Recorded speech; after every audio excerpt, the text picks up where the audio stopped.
특검에서 수사했던 내용을 모두 집약해가지고 발표를 했죠. 그런데 우선 딱 볼 때 특별한 건 없었다. 그간의 언론에 계속 보도됐던 것들이기 때문에 그런 것이죠. 430억 원대의 뇌물, 이제 이 부분을 여기에 대해서 삼성은 뭐라 했을까요? 삼성은 특검 수사 결과에 동의할 수 없다 그랬네요. 삼성은 결코 대가를 바라고 뇌물을 주거나 부정한 청탁을 한 사실이 없다. 이제 그러면서 재판에서 진실이 밝혀질 것이다 이렇게 덧붙였네요. 모든 것은 그냥 혐의고 의혹은 재판을 해가지고 확정 판결이 나와야 유무죄가 성립되는 것입니다. 그 전에는 그냥 무죄 추정이죠. 또 이번에 특검 발표도 역시 이제 이런 혐의가 있다 적시한 거에 불과한 거죠. 그리고 박 대통령 측에서는 뭐 역시 전면 부인했죠. 그러한에도 헌법재판소 최종 변론에서도 그와 같이 이미 다 발표를 한 것이죠. 그런데 또 오늘 자유한국당에서 이와 같은 데에 대해서 발표한 게 있습니다. 이런 브리핑을 내놨네요. 편향된 여론에 편성한 특검 수사 결과 발표 이렇게 우려를 표명했어요. 왜 그랬을까요? 그러니까 혐의 사실을 총망라하는 데 지나지 않으며 전혀 새로울 게 없는 내용이다 이것이죠. 그리고 탄핵 심판 선고를 앞두고 발표한 것은 헌재 판결에 영향을 미치는 것 아닌지 의문이다 이렇게 꼬집었어요. 그리고 또 박 대통령의 헌재 최후 변론 의견서에서 어떤 기업인으로부터도 부정한 청탁을 받거나 이를 들어준 적이 없다. 또 그와 관련해 어떤 불법적 이익도 얻은 사실이 없다. 그리고 재판 과정에서 첨예한 논란이 예상되는 피의 사실을 명확한 증거 제시 없이 공표한 것에 우려를 표명, 이런 이야기를 했네요. 기소돼 가지고 재판 진행 중인 거 이런 거 아닌 것을 미리 발표하는 것을 흔히 피의 사실 공표라 하죠. 피의 사실 공표는 이제 불법이라는 것이죠. 근데 이번 그 수사 과정에서 계속 피의 사실 공표 이 문제가 많이 있었어요. 그래가지고 몇 개 단체가 또 고발도 하고 그랬을 겁니다. 그 피의 사실을 언론에 흘리고 그랬다 해가지고. 근데 이 부분은 어떻게 해석될지 또 법조인들이 말이 나올 겁니다. 이 특검이 일주일이나 지나서 이런 발표를 하느냐, 이것은 아마 그랬는가 봅니다. 검찰이 이관하는 업무량이 과다했다. 최순실 관련 기소, 이재용 관련 이런데 하다 보니까 업무량이 과다해서 수사 만료일에 못 맞췄다는 거죠. 그런데 말이 또 있게 되겠네요. 왜냐? 이 특검팀이 106명이나 됩니다. 106명이나 되는데 지금까지 쭉 흘러온 그 모임인데 이것을 왜 만료일에 발표하지 못할 거냐 이거지요. 박영수 씨 발표에 특이한 게 또 하나 더 있습니다. 뭐냐 하면은 27년 전에 박 대통령이 삼성동 그 집을 구입하게 되는데 그때 최순실과 그의 어머니가 함께 계약을 했다는 거지요. 그러자 여기 박근혜 대통령 측에서는 특검이 박 대통령을 털어도 제대로 된 증거가 안 나오니까 27년 전에 집을 산 문제까지 들고 나왔다 이렇게 말을 하고, 삼성동 사저도 1990년에 장충동 저택을 팔아서 샀다는 것이 이미 증명이 됐고 증거도 제출할 수 있다 이렇게 강조를 했어요. 그리고 옷값 대납 문제도 나오는데 그 옷값도 박근혜 대통령이 다 지불한 거 이미 밝혀졌다 이렇게 말하고 있네요. 스포츠재단하고 미르 한번 볼까요? 이건 공익재단으로 출발을 합니다. 그러다 보니까 기업에서 기금을 출연한 것 같아요. 기금이 770억 이렇게 된 거죠. 그런데 그 기금은 현재 그대로 거기 있기 때문에 일반 경비 사용한 것 빼고는 그대로 있다 그겁니다. 그 기금이 최순실 호주민으로 들어간다든지 박근혜 대통령 통장 이론도 관계없습니다. 아직까지는.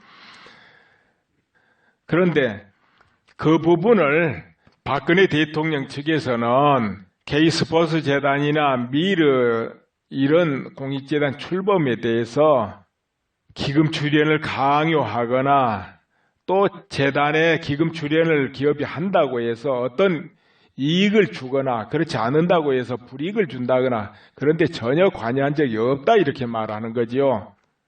자, 이것이 그러면은 작용을 했다 합시다.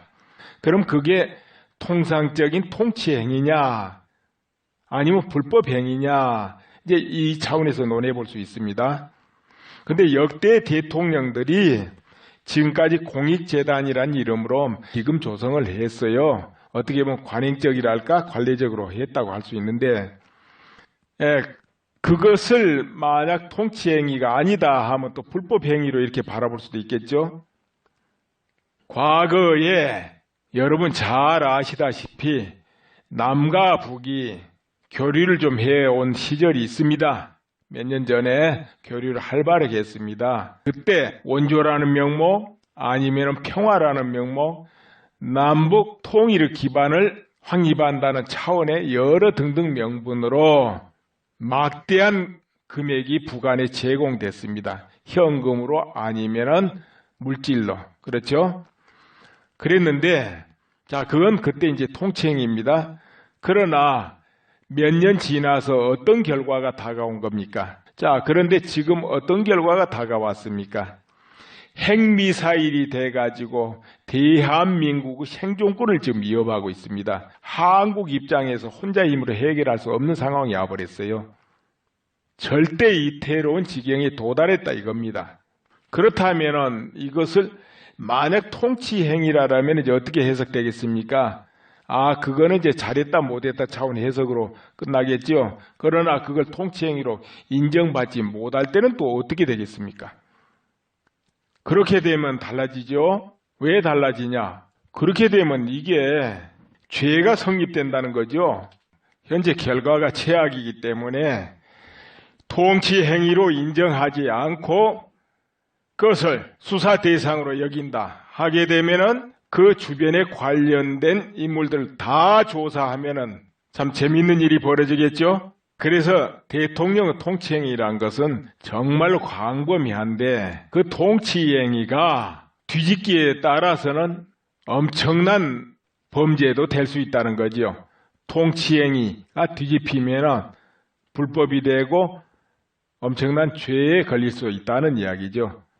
참고로 외환죄라고 있습니다. 외환죄는 외국 혹은 적국하고 통모하거나 대한민국에 위해를 끼치는 항적 행위를 할 때 그것을 외환죄로 분류를 해요. 외환죄. 그 외환죄는 외환유치죄, 여적죄, 모병이적죄, 시설 파괴 이적죄, 물건 제공 이적죄, 간첩죄, 일반 이적죄, 전시 군수객, 불이행죄 등등 이런 게 외환죄에 들어가는데 굉장히 다 중죄에 다 속하는 것들입니다. 그리고 대다수가 보면은 형의 소멸, 시효가 없는 것들이죠. 여러분 이제 내용을 들으실 때 좀 길어도 처음부터 끝까지 다 들으셔야 됩니다. 나누어서 듣더라도 나누어서 다음 듣더라도 다 들으셔야 돼요. 왜 그러냐 하면은 그 안에 내용이 전부 연결되면서 어떤 걸 나타내요. 딱딱 끊어가지고 이건 옳다 그러다 이렇게 하는 방식이 아니기 때문에 이건 맞다 틀리다 이렇게 하면 간단하잖아요. 그런데 그렇게 안 하고 전체를 서술하면서 어떤 것을 어떤 건 암시도 하고 어떤 것은 방향 제시도 하고 어떤 것은 이렇지 않냐 하기도 하고 이제 판단은 듣는 분들이 하시도록 그렇게 이 줄거리만 엮어줘요. 대체적으로 제가 딱딱 잘라가지고 이건 맞다 틀리다 하면 좋겠지만은 그러면은 늘 제가 말씀드리지만은 크게 동의하는 사람이야 기분이 좋고 시원하겠지만은 동의 안 하신 분들이 들어볼 때는 더 정이 없다 이거예요. 그렇게 되면 의미가 없잖아요. 서로 뜻이 다른 분들도 같이 들어보고 서로 생각해보고 판단해보고 느껴보자고 하는 거거든요. 그래야 뭐가 되니까요. 그래서 그 방향으로 하기 때문에 되도록이면 나는 웬만하면 중립적으로 이렇게 말을 서술하려고 그래요. 일부러. 내 마음에 따로 있다 하더라도 그건 접어두고 그렇게 합니다. 그러니까 여러분 그분을 잘 생각하시고 이렇게 들어보셔야 됩니다. 그리고 조심해야 될 게 이 인터넷 세계는 엉뚱하게 변조되고 꾸미고 해가지고 돌아다니는 그런 기사 찌라시 이런 거 굉장히 많습니다. 그래서 자칫하면 속아요. 그래서 꼭 근거 팩트 잘 확인하셔야 됩니다. 언뜻 보고는 짐작하면 안 돼요. 그건 남이 해놓은 걸 적당히 몇 군데 변조를 해가지고 군데군데 막 변조해가지고 그렇게 하는 거예요. 그런데 자칫하면 속죠. 모르니까. 그러시면 안 되거든요. 누군가 편집해서 조작한 겁니다. 그렇기 때문에 잘 확인하시고 확인해야지 언뜻 거기 하게 되면 착각을 하고 그렇게 하면 안 됩니다. 그리고 댓글 다실 때 또 너무 극단적인 댓글은 자제하시고 그래야 됩니다. 예. 그러면은 감사합니다.